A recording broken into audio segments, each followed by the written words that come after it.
Part 9. What Philip Knew. Chapter 1. The other day, accompanied by an engineer acquaintance, I was pottering about certain new excavations in the heart of London, and came upon a number of heaps of crushed and broken up concrete, evidently the remains of old foundations. Yet those foundations could not have been very old, since I myself could remember the buildings of which they had been the support, and these had been old-fashioned rather than old. One of them had been a theatre, another an hotel, and I stood there with my friend, looking over the waste of rubbish and barrows and wheeling planks and thrown up London clay, trying to evoke in my mind the exact plan of those vanished streets of 30-odd years ago. I found it difficult. Had these streets been older streets, there would have been remembered records to help me. Prints would have jogged my memory, maps and plans have come to my aid. The 17th or 18th centuries would somehow have come nearer home than that unnoteworthy period of hardly more than a generation ago. Particularly when I tried to picture the huge new palaces of Pharaoh, concrete that will presently arise, that intermediate epoch seemed ephemeral and without significance. And so, even already, I find this record of our case to be. There is a strange blank, full, I know, of all manner of busyness and bustle and restless effort, but without either the security of history nor yet the full brightness of new discovery.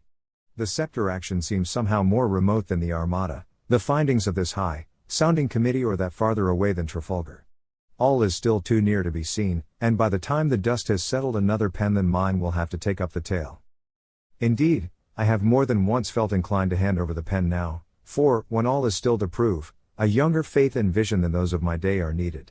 For example, Cecil Hubbard tells me that the man who nowadays does not know at least the elements of all this lore of wavelengths and directional wireless has no business to say faith belongs to his age at all, and sadly I believe him. Yet Philip Esdale contrives to keep abreast, not by joining in the banging and burnt cork of so much contemporary painting, but by virtue of something else, often temporarily hidden, that will still be quietly there when the whistles have ceased to scream and the toms to thud. He too maintains the continuity, sharing with his forerunners that quality, whatever it is, which makes the old centuries modern and the novelty of yesterday afternoon musty and stale before the sun next rises. Therefore, it should be understood that the rest is more theirs and less mine than ever. In the scepter action, Charles Valentine Smith, speaking, thanks largely to my friend Glenfield, from the witness box and not from the dock, with wreaths and garlands and the glamour of his embassy adventure almost visibly about him, made this abundantly clear. Easily, familiarly, and with pronouns all over the shop, he dealt with matters so far above my head that I will make no attempt to report him. If you are interested, there are the Times Law reports in which you can read it all. And similarly with the whole crop of associated actions and inquiries and investigations.